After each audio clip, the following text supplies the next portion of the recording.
Assalamualaikum warahmatullahi wabarakatuh. Alhamdulillahirrabbilalamin. Wassalatu wassalamu ala asrafil anbiya'i wal mursalin wa ala alihi wa sahbihi ajmain. Amma ba'du. Jamaah Masjid Al-Muhajirin yang dirahmati Allah Subhanahu wa taala, pada kesempatan pertama dan utama marilah kita panjatkan puji dan syukur kehadiran Allah Subhanahu wa taala yang telah memberikan kita nikmat iman, nikmat Islam serta nikmat kesehatan sehingga kita dapat berkumpul pada malam hari ini untuk melaksanakan sholat tarawih berjamaah. Sholat serta salam semoga selalu tercurah limpahkan kepada junjungan kita yakni Nabi Muhammad SAW beserta para keluarganya dan para sahabatnya.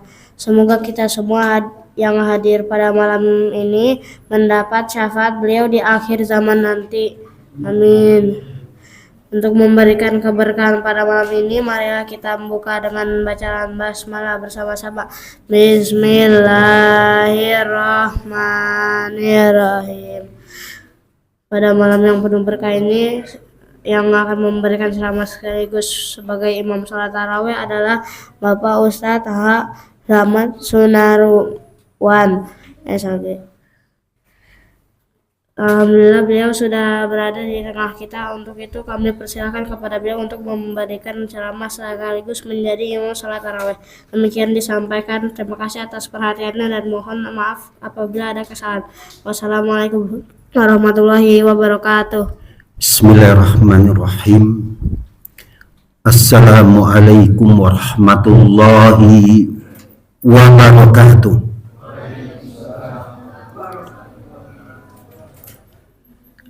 Alhamdulillah wa syukurillah. Ashhadu an la ilaha illallah wahdahu la syarikalah. Wa asyhadu anna Muhammadan abduhu wa rasuluh la nabiyya ba'dah amma ba'du. Bapak dan Ibu yang dirahmati Allah, adik-adik yang saya cintai karena Allah, mari kita bersyukur kepada Allah, karena dengan rasa bersyukur Allah akan menambah nikmat-nikmatnya kepada kita semua. Mari kita bersolawat kepada Rasulullah SAW, tanda mahabbah kita, tanda cinta kita, sehingga di yaumil qiyamah nanti kita layak mendapatkan syafaatnya. Bapak Ibu sekalian, sering kita mendengar kata kado terindah, anugerah terindah, karunia terindah. Apa sih yang sebenarnya di dunia ini kado terindah dari Allah? Apa anugerah terindah dari Allah? Ini menjadi kultum dan tausiah kami pada malam hari ini. Yang termahal, kado terindah dari Allah adalah hidayah. Kado yang termahal, istimewa dari Allah adalah hidayah. Apa hidayah itu? Hidayah itu bimbingan Allah. Jadi hidup kita ini dibimbing oleh Allah. Hidup di dunia ini kita senantiasa ditarbiyah Allah, diberikan pendidikan oleh Allah. Ini yang paling mahal. Kalau anugerah rezeki, sandang, pangan, papan, jabatan, semua orang dikasih. Muslim, non-muslim, semua dikasih oleh Allah. Tapi yang namanya anugerah ini, yang bernama hidayah ini, petunjuk ini, bimbingan ini, tidak setiap orang Allah kasih. Tidak setiap orang. Bapak Ibu sekalian, kurang apa Bapak Ibu sekalian? Kurang apa sabarnya Nabi Nuh alaihissalam? Kurang apa keuletan Nabi Nuh alaihissalam mengajak ke dalam kebaikan, berdakwah, mengajak ke tauhid? Tapi kebaikan-kebaikan itu tidak bisa menyentuh dan membuka hati istri tercinta dan anaknya tercinta. Hingga Bapak Ibu sekalian, istri dan anaknya meninggal dalam keadaan su'ul khatimah. Dan Allah selamatkan Nabi Nuh itu dengan kapal. Kurang lebih hanya 80 orang beriman kepada Allah. Maka saking bersyukurnya Nabi Nuh alaihissalam berpuasa 30 hari. Kenapa? Yang memegang hidayah, memegang petunjuk itu adalah Allah.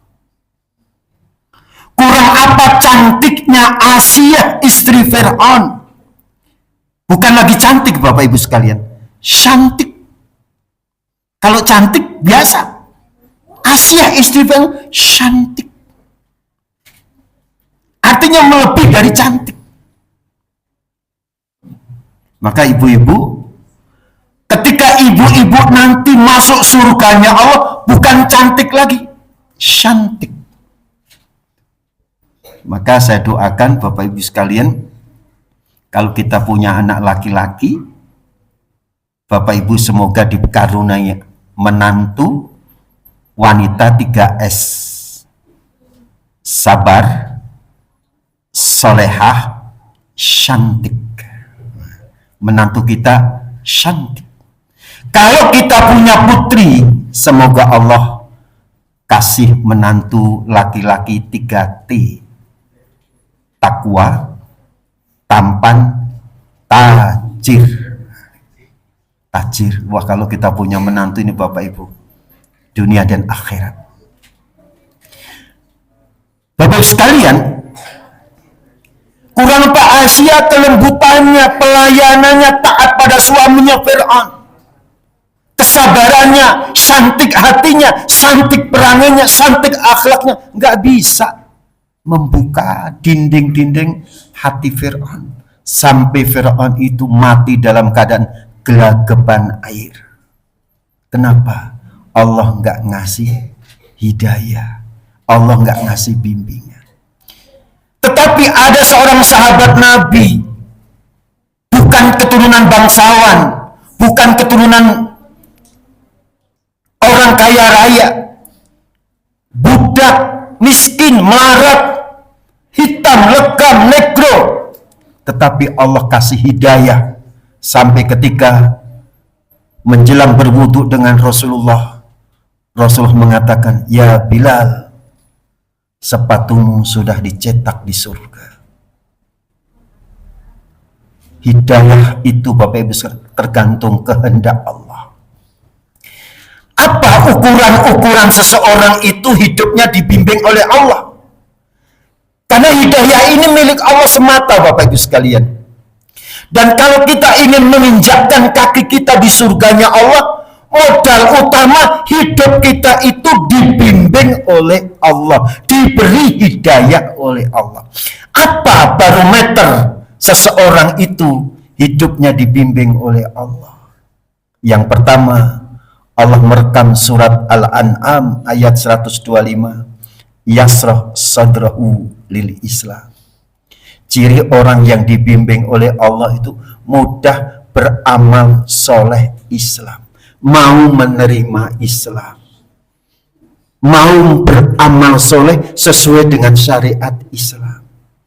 Kalau kita puasa happy, traweh happy, berarti kita ini mendapatkan hidayah Allah. Yasrah sadrahu lil Islam. Dan ini dicontohkan oleh Abu Bakar ketika menjelang sore Rasulullah dikerumuni para sahabat. Rasulullah mengecek satu persatu sahabat pada saat itu.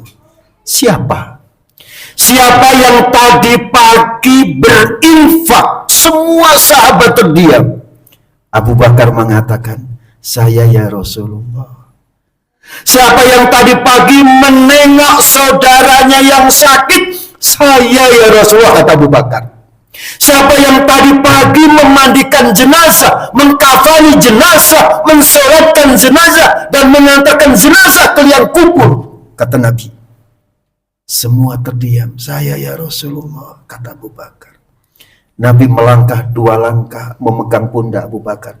Barang siapa yang dimudahkan Allah dalam beribadah, memudahkan dia masuk surga.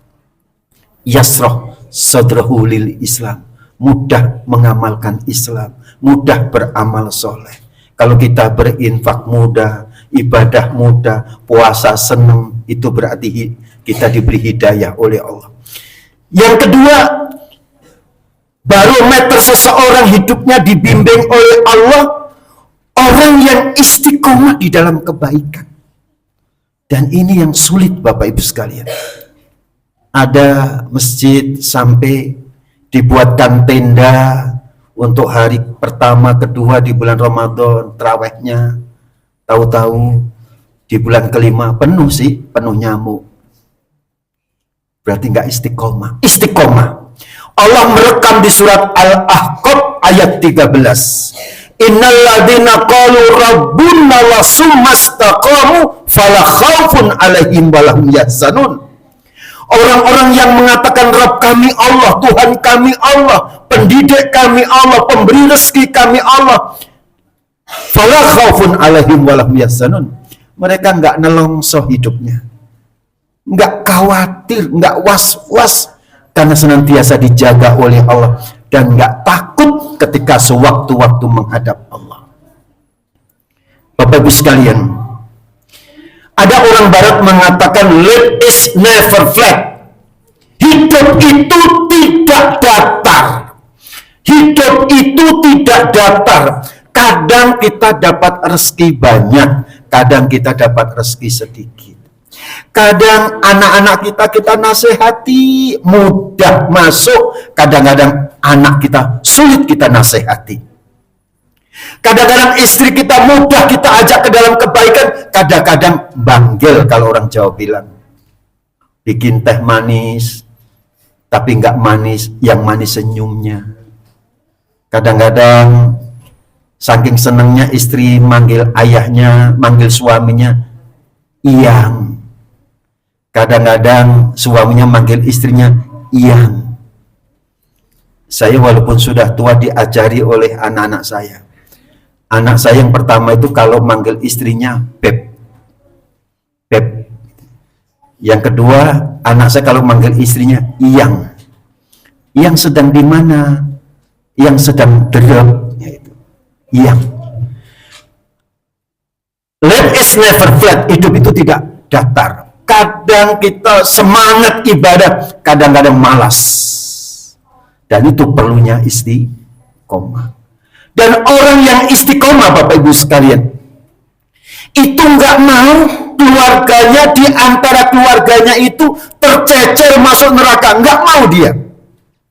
Ingin semua keluarganya, istrinya, suaminya, anak dan cucunya ingin masuk surganya Allah. Dan itu ciri orang yang istiqomah. Apa syaratnya, Bapak Ibu sekalian? Allah merekam di surat At-Tur ayat 21.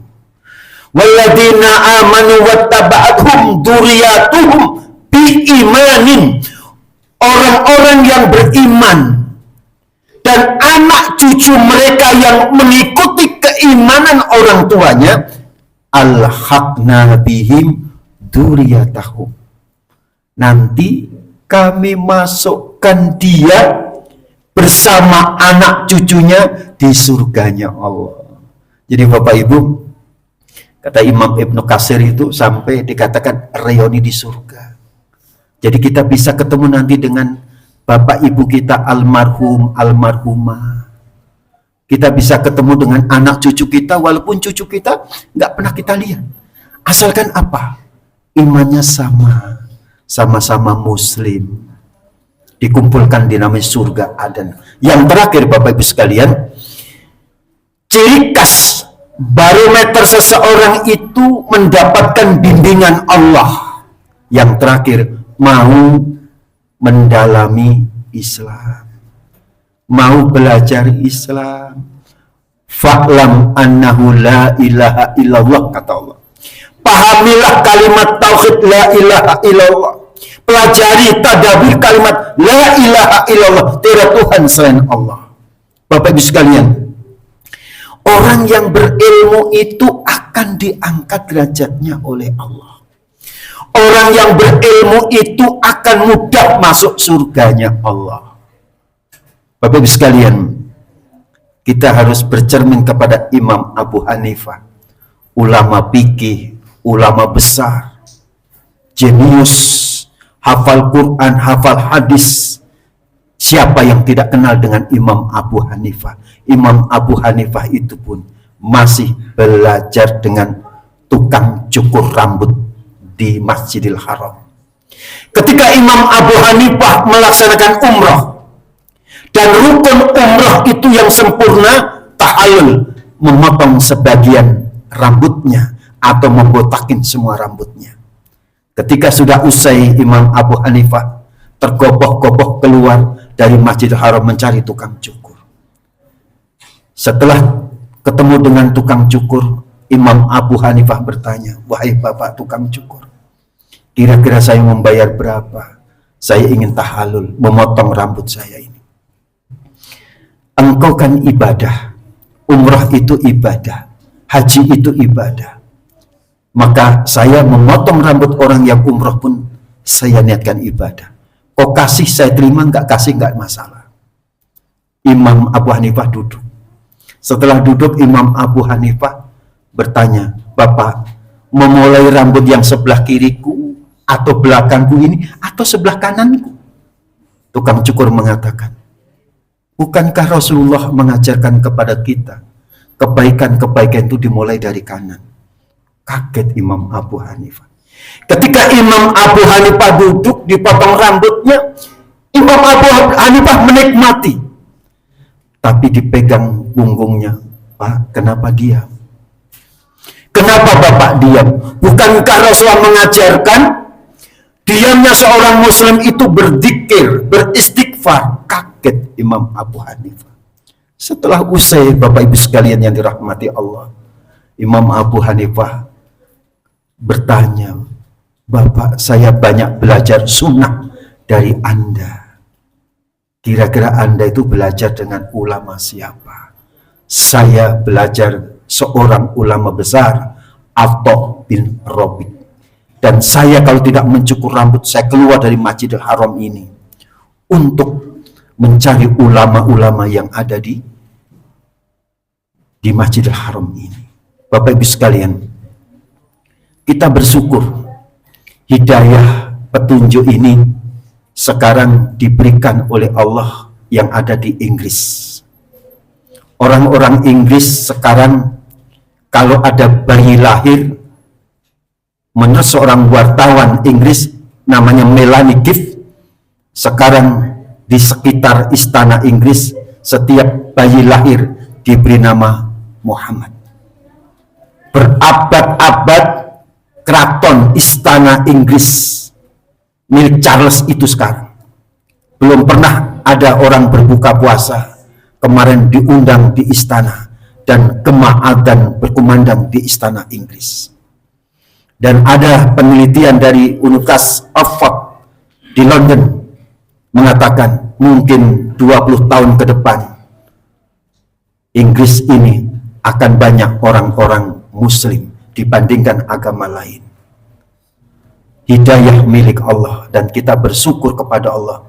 Hidup kita diberi bimbingan oleh Allah sehingga kita tahu mana yang benar, mana yang salah, mana yang disebut dengan ihdinas siratal mustaqim.